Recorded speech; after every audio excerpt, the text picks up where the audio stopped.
Hey everyone, I hope you all are doing well. I just left an OB appointment, so I thought now would be the perfect time to do a little car chat, 20-week pregnancy update, and answer a few of the questions that you guys asked me over on Instagram.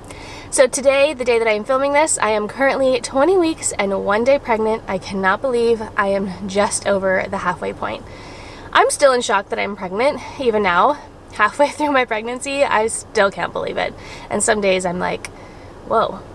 There's a baby growing inside of me. Like, it's still so crazy to me. So just went in for my OB appointment. Everything is looking great. I got to hear baby's heartbeat, which was so cool. I did get to record it this time so that I could share it with David and everyone else. Last time I was here, I asked to record it. They said absolutely, of course. I had my phone up, ready to go. I thought it might take a while for them to find the heartbeat, so I didn't hit record. I wanted to wait. She found the heartbeat immediately, and I completely forgot to hit record. So I'm glad that I got it on video this time. I'm definitely feeling a little bit emotional today. I went to send the video to David and my mom, and I sent it to my grandma, and I really wanted to send it to my Grammy, but unfortunately I can't because she's no longer here, and I'm still like dealing with the grief of losing her, and sometimes it just hits me really hard, and I definitely had one of those moments today where I just miss her, and I feel like she's missing out on such a huge part of my life that I know she was so excited for, and I know she's watching over me. And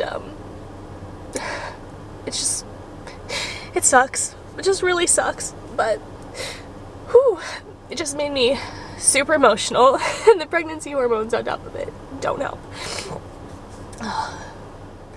Okay, I took a little breather, and hopefully I can get through the rest of this without crying. I have been an emotional mess this entire pregnancy. The pregnancy hormones are through the roof. I used to say that I cried all of my tears out when I was going through my infertility and miscarriage chapter of my life, that I could no longer cry, and I was emotionless for a very long time, and the hormones and everything is just making me cry at every little thing. So there's that. So anyway, 20 weeks and 1 day today. Last week at 19 weeks we had our anatomy scan, which is where they check everything, and it's a longer ultrasound, and it was so awesome because David was able to come with me and be here in person, and it was so nice for him to be able to see the ultrasound, see baby moving, hear his heartbeat. It was just so cool. I'm so glad that he was able to come with me. Baby is looking great. I do have to go back in 2 weeks. Well, that was 2 weeks from then. So next week I go back for another ultrasound because some of the pictures of his heart were not very clear. She said nothing to worry about, but there was just some bone shadowing and things that she couldn't clearly see everything that she needed to see. So she wants me to go back for another ultrasound to get some more pictures, which honestly I'm not mad about because any opportunity to see the baby is good for me. So I'm looking forward to that. Sebastian is so excited that I'm pregnant. He always comes up and rubs my belly and talks to me about the baby and talks to the baby. He's always telling him, I can't wait to take you on my side by side, and I can't wait for you to be here. I can't wait to meet you. It's just the cutest thing. He kisses my belly. I just love it. It's such a cool experience, and it's so fun. Anytime I come home with an ultrasound picture, Sebastian runs up to me and says, Mommy has pictures, and he loves looking at the baby. For my anatomy scan, I had so many pictures, and he was looking through them and telling me that he had black hair like I have, which is funny because obviously we don't know if he has hair or not. And we won't know, you know, what color his hair is or any of that until he's born, but I just think it's cute that Sebastian thinks that. So he is loving it. Like I said, baby is doing great. All of the blood work that I've had done throughout my entire pregnancy has all come back great. Everything's looking good. Baby is looking healthy. I'm doing really well. I'm sure you can tell in this video and probably my last few videos that I'm struggling to breathe. I have had horrible sinus issues basically since finding out that I was pregnant. This is not a symptom that I've ever heard about, not something that I ever knew to expect, but apparently when you're pregnant you have a lot of mucus going on and you're just constantly like blowing your nose, and I was not expecting that, and it's hard. I feel like I get winded so fast. And it's not really because of anything other than there's just so much mucus, and I'm blowing my nose constantly, and I sound nasally. I am prone to sinus infections already, so I don't know. It's just, this area is rough. So I will probably sound like this and feel like this for the next 20 weeks, so you'll have to bear with me on that. It is not fun at all. I am so over it. If any of you have any natural sinus relief remedies, please leave me a comment below or message me on Instagram, because I will try anything. I'm over it. So there's that. The scale has gone up 5 pounds since the day that I found out I was pregnant, and I say it like that because I am not lifting as often, as hard, and as much as I was before getting pregnant, and I know muscle weighs more than fat, and I definitely feel like I have lost some of my muscle mass, and I think because I'm losing muscle mass but also like gaining fat and weight and all that stuff just from being pregnant, it's kind of kept the scale a little bit lower, because I could definitely feel a difference in my body. I feel like I've put on like 25 pounds. I have been wearing maternity shorts, I think, since like 10 weeks. 10 weeks, I don't know. Everything has just felt bloated, and I've just felt, I don't know, heavier. I haven't been wearing my wedding rings since I think just over, maybe it was like 8 or 9 weeks. It was right after we took our announcement photos. I had to take my rings off because my fingers are already swelling. At the end of the day, my feet are swollen. So definitely experiencing some body changes. My chest is growing. I'm in a maternity bra right now. I'm in maternity shorts. I'm still wearing like the same shirts. I do have a few maternity shirts just because they're comfortable. I'm really not showing that much. I think there are some days where I wake up and I'm like, whoa, there he is, and other days where I wake up and I feel completely flat. I think I'm just now starting to kind of create a little bit of a bump. If you want to see, I have been posting pictures on my Instagram, so definitely go check that out. My Instagram is always linked in the description box below, but my username is the same as my YouTube channel name, The Magical Mundane Life, so you can find me over there. So yeah, starting to show. I honestly am shocked. I thought I would start showing a lot sooner, but no, I have a little bump, which is okay. No stretch marks yet, which is nice. I'm happy about that. But a little bump is starting to form, so that's exciting. So that's a little bit of an update for you guys. Now I'm going to get into the questions that you asked me over on Instagram. I did get a lot of the same questions, so I'm going to try not to repeat myself too much. Let's see, the first question: what is the biggest surprise you never knew about pregnancy? I think, like I had mentioned earlier, the sinus thing. I just never knew that that was a symptom, or that mucus growth, or whatever you want to call it, was a thing. And it's just, it's not fun. So I wasn't expecting that. So there's a thing. Any other surprises that I never knew about pregnancy? I don't think so. Because when I was trying to get pregnant and going through that whole experience, I did so much research, and I felt like a pro at pregnancy and getting pregnant and all of that. So nothing really has surprised me other than that. Have we picked any names? That question has been asked so many times. I also was asked if I was going to do a name reveal video. So we do have a name. We actually picked this name 11 years ago, but it was before we got married. I think it was right after we had gotten engaged. We went on a family vacation with David's family, and my parents joined us. And I remember we were all just like sitting around this family room area in our little condo on the beach, and we were talking about baby names, and this name came up, and it has been our name since then, which was like 11-ish years ago. Because this will be our 10th wedding anniversary this November. So I think it was like 11 years ago, maybe 12. It's been a long time, so we're excited to use it. And I don't think I'm gonna do a name reveal video. We did have a name reveal plan for an Instagram photo, but it just didn't end up working out. I don't know if we'll still try and do that at a later date or what. We will announce it at some point somehow. I'm excited for that, but I don't think I'll do a video. So follow me over on Instagram, because it'll probably be there. Ideas for the nursery yet. So we are actually not setting up a specific nursery for this baby. Our plan is to keep the baby with us for quite a while, probably until Lincoln's ready to transition out of his crib, because we really want to put Lincoln and Sebastian in a room together. They're going to share a room. Sebastian hates sleeping by himself, and he is so excited to be able to share a room with Lincoln. So we're trying to get Sebastian to sleep through the night because he still wakes up quite a bit through the night and wants to sleep in our bed or wants to get up and just play, or he's a roamer.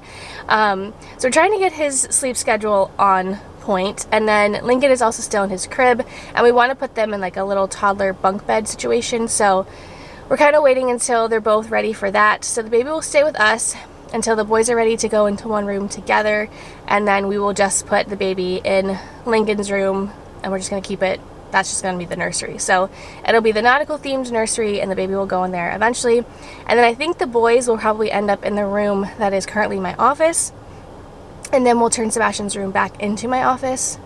I don't know, we have all these plans, we'll see what happens, but that is our plan for now. Since we already have a crib, we already have a changing table, we already have all of that, I don't want to have multiples of all of that stuff. So we'll transition Lincoln out and the new baby in.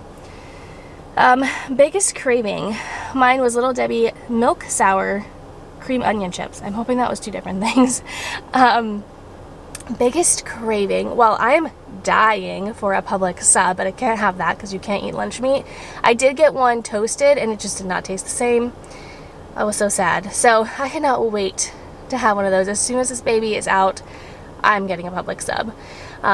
But my biggest craving overall has been a fountain Coke, which I didn't drink a whole lot of soda before getting pregnant. I used to be I used to be addicted to soda years and years ago, and then got out of that and would have a soda every once in a while, or like as a mixer, but wasn't a huge soda person. And then for some reason, a few weeks into my pregnancy, I was like, I need a fountain Coke, and I want one every single day. I've also been eating a bagel for breakfast every single day since Thanksgiving, which was right around the time that I think I conceived. So I don't know if that's a thing. I don't know that I necessarily crave it. It's just what I've gone to every morning. So other than that, I really don't think I've had any like super crazy cravings that are consistent.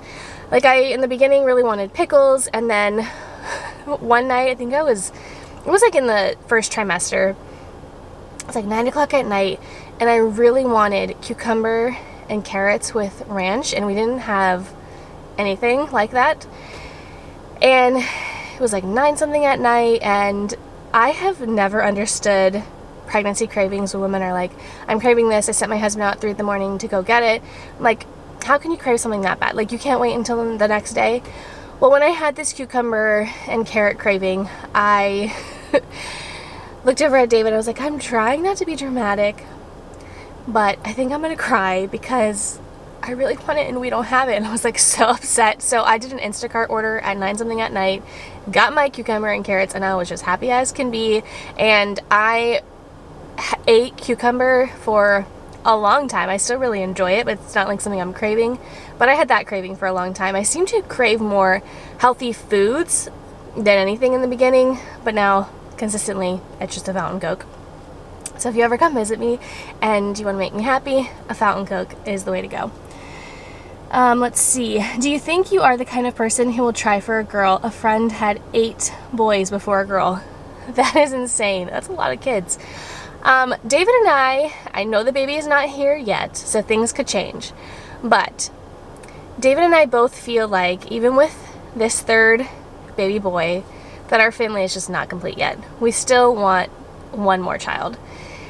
I have this gut feeling that I'm having my boy, and then I will have my girl next. So I'll have my 3 baby boys, and then my little girl. That little girl will be so well protected between her brothers and her cousins. Whew, I kind of feel bad for her. But again, it's just a gut feeling. Who knows what will happen. I keep saying that after 4, I'm done. Even if it's a boy. 4 boys, fine, done. 3 boys and a girl, fine, done. But who knows. I kind of thought that we would have another baby and be done, and I still want another one. So we'll see what happens. I am still hoping for a girl, still holding out hope. When I first got pregnant, I could have sworn I was having a girl. I never even thought about having a boy. I started registering for cute girl things just for fun, and I had to go back and delete all the cute flamingo items from my registry, but I did have a dream a few weeks before the gender reveal that we were having a boy, and ever since that moment, I felt in my gut, in my soul, that it was going to be a boy, but I was still kind of hoping for a girl, so that's why in that like little TikTok, Instagram reel, I was like, I have no idea what you're going to be. I knew it was going to be a boy, but I was still kind of hoping for a girl. But either way, I'm just happy. I love my boys. Being a boy mom is great, so if I'm a boy mom forever, that's fine too, but I would love to have a little girl. Having 8 kids though, I don't know about that. Does pregnancy feel like you thought it would? It is so much harder than I thought it was going to be. I have had a pretty rough pregnancy. I have been sick for most of it. It's uncomfortable. It's just, I don't know. I feel like I kind of like romanticized being pregnant before I was pregnant. Like, it's going to be this amazing experience and I'm just going to feel so great. I'm going to be glowing and my skin's going to be beautiful. It's freaking hard. I'm tired. I have 2 toddlers. I'm growing a human being. I'm probably not sleeping enough. It's hard. It's really hard. So props to all you mamas out there because whew, it is rough. What were your first symptoms? I'm so happy for your family. Thank you so much. So first symptoms, I guess kind of like what made me think I should probably take a pregnancy test was how hungry I was. I woke up at like 7 in the morning when I was visiting my cousin Melissa, and I was so hungry that I was about to just go grab the jar of pickles out of her fridge and just eat those pickles. And then we went to Publix at, I don't know, it was like 7:30 in the morning and got subs at 7:30 in the morning, and I scarfed that thing down. And I remember eating it and Melissa just looking at me like, I'm not saying you should take a pregnancy test, but if you wanted to, I'd go with you. And I was like, no, there's no way, because I had taken a pregnancy test like 2 weeks before that because I had missed a period. And a week after that missed period, I took a pregnancy test because I thought, well, shoot, I missed a period. I'm a week late. Took a pregnancy test. It was negative. So I thought, I don't need to take a pregnancy test. I'm not pregnant. Well, shocker. I was pregnant. I guess I ovulated late. So that hunger was definitely something that was like, okay, something might be up. I definitely felt like my symptoms were a little bit different this time than with my 2 previous pregnancies.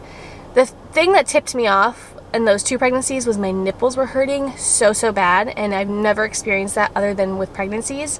And I was like, that's something's up there. And I didn't have that with this one, so that's kind of why I was like, I don't know. I don't have that symptom. That usually is the one that tells me I'm pregnant. So yeah, that was the first kind of like tipping point where something is up. And then the nausea hit instantly, and that was like, okay, yeah, something's going on. Someone asked, how are you doing mentally and physically? Pregnancy is hard. Another person asked, how are you feeling? And then I got the how do you keep your anxiety low question. So if you have the answer to that question, please do us all a favor and leave it in the comment section below, because I do not know. The beginning of my pregnancy was very hard. I was very anxious. I was just lost in my thoughts, and just I didn't realize that I still had so much trauma and so many emotions from my previous miscarriages. I thought I was over it. It was fine, like not a big deal anymore. Something I didn't think about. Turns out I just buried those emotions very deeply, and they all came flooding back up after my first ultrasound. So I had the first ultrasound, couldn't find anything. They sent me to the emergency room, and at that moment, as I was driving myself to the emergency room, all those thoughts and feelings came back. I immediately thought, something is wrong. I'm gonna lose this baby again. Why is this happening to me? Why does this always happen to me? This sucks so much more. I have 2 kids now that I have to be strong for, and it was just very hard, especially just because they sent me to the emergency room after my first ultrasound appointment. I'm like, nothing can ever just be normal for me. I just want to have a normal pregnancy, and I'm never going to have that. So it was very tough. I realized that I still have a lot of emotional baggage that I need to work on. And I have been, and I'm feeling much better. My anxiety has gotten much better now that I'm able to really see him and hear his heartbeat, and I felt him kick for the first time. I'm getting emotional about it. I felt some little flutters at like 17, 18 weeks, and then the other day David and I were sitting in bed, and I felt like a full-blown, like, just a kick, and I shot up in bed and I was like, whoa. And I felt a few of those, and I feel him at least once a day. I do have a placenta that's like on top, so it's much harder to feel them, but I do feel him every once in a while, and that's just reassuring to know that he is in there and doing well and growing. But yeah, the beginning of it was awful. And I was going through all of that during Vlogmas when I first, found out I was pregnant and in the emergency room. And so I was anxiety ridden, like in my head, trying to celebrate it and announce it and do all those things, but still internally freaking out and trying to keep cool and trying to have a great Christmas for my family and my kids and my friends, and trying to be the hostess with the mostest and do all the things. It was very, very hard, but I'm glad that I am feeling much better. So at the moment, doing pretty well. Weird food cravings, we kind of talked about that already. Did you feel a baby kick? Like I mentioned earlier, I have felt the baby kick, which is, oh my gosh, it's just such a cool feeling. Let's see, I think I have a few more. Did you know you were pregnant when you decided to stop fostering? I'm happy for you though. So I'm actually glad someone asked this question because I really wanted to explain it better. If you watched my emotional life update video from, I think it was January, I had talked about how we were no longer fostering and we were trying to figure out how we wanted to grow our family. It was very hard to explain that whole thing to you without spilling the beans that I was pregnant. So this is the story, and I will link that video below if you haven't seen it and you're like, what are you talking about? So you can go check that out. But I had talked about how we were no longer going to foster. We had decided to close our license and we were going to try and have children a different way. We didn't know how that was going to go, if we were going to directly adopt, if we were going to do IVF, or if we were going to have biological children in some way. So this is the story, and it's the craziest thing. So when we were in the process of adopting Lincoln, like, I don't know, August, September, October-ish time frame, I was thinking about it for a long time by myself internally, just, I'm done. I'm emotionally spent. I have been in the foster care system for years, and I just don't know that I can emotionally do this anymore. Not even for just fostering. I loved fostering my kids. I love that I was able to adopt them. But just sitting in courtrooms and listening to stories, and it was just emotionally very, very tough for me. And I felt like I was doing it all on my own because I was the primary caregiver. I went to visitations, I went to court hearings, I did all the Zoom calls, I did all the home visits, I did everything by myself. David was working, which was fine. That's what I signed up for, but it was just a lot on me emotionally. So I was just thinking in my mind, like, I know our family's not complete. I know we want to have more kids. I feel deep in my soul that we're not done having kids, but I just am feeling like I can't do this anymore. And I was just starting to kind of see signs that God was pointing us to closing our license. And so David and I had a long conversation about it, and he was feeling the same way. He's like, I also kind of feel like maybe this chapter is done. He said, I'm not the primary person that takes care of everything. You are, so I'm going to follow your lead on whatever it is that you want to do. But I also agree that maybe this chapter in our lives is, ready to be wrapped up. So we had talked about that. We were both on the same page that we were going to finish out our licensed year. We had six months, a little bit more than that at this point when we were talking about it, to finish out our license. We're going to just continue with our license. After that year was over, when it was time to renew, we would just close out our license and see what happened in that 6 months, however many months. We weren't saying that we were definitely going to say no to every foster child. That wasn't the case. We were just thinking, let's just see what happens the next 6 months. If we do end up fostering, we'll renew our license and, keep on keeping on. Let's just see what happens. So we were on the same page. We had this long conversation. We talked about it. A few days later, I get a phone call from our licensing agent, who I wasn't even supposed to hear from because she was let go, or she was leaving her job. I don't remember exactly what was happening. We had our final goodbye. She was amazing. I loved her. I was so sad that we were losing her, but she was going on to do bigger and better things. So happy for her. I get a call from her. I'm like, what? Why is she calling me? Like, she shouldn't even work there. Like, what is happening? And she starts with, I don't know how to say this, but I'm just going to say it. And I'm like, okay. And this is as we're pulling up into Hollywood Studios when we went in November. So it was right after adopting Lincoln. And she said, our licensing department is closing and you're going to have to transfer your license because we will no longer be able to have you carry a license with us. And to me, that was like red flag. This is God saying, okay, you've talked about wanting to close your license. Here's your sign. It's time to do it. So me, you know, I really do listen to God in the long run, but it takes me a while to get there. You know, he throws signs at me and I'm like, okay, I'm gonna wait for another sign. So I say, okay, no problem. Go ahead and just connect us with another agency and we'll transfer over our license because we're gonna finish out our license year. So we start to do that. We pick another licensing agency. We have a meeting set up, our first home visit with them. They're gonna come to our house. I had this horrible gut feeling that something wasn't right about it. I just didn't feel good about it. I was in my body like cringing. I don't know, there was just something that was saying, do not do this. And again, I was like, okay, well, let's just see what happens. I'm just gonna keep the appointment. The morning of that appointment, I get a phone call from this agency and they're saying something came up and it's an emergency. We can't come today. Can we reschedule for next week? And I'm like,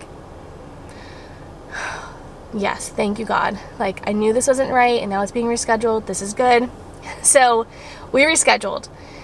In the time frame of, I think it might have been, I think we had this appointment scheduled, the first appointment, and I found out I was pregnant. And so as soon as I found out I was pregnant, I was thinking, okay, so I've been feeling these signs, seeing signs that we're supposed to end our foster license, we're supposed to finish up with our foster care process and journey, and now I'm pregnant. God is saying, here it is, laid out for you, this is what I want you to do. And we kept that appointment, felt horrible about it, it got rescheduled. So in that time of having the appointment that got rescheduled to the rescheduled appointment, I hope this is all making sense. In my brain it does. I hope you're following along.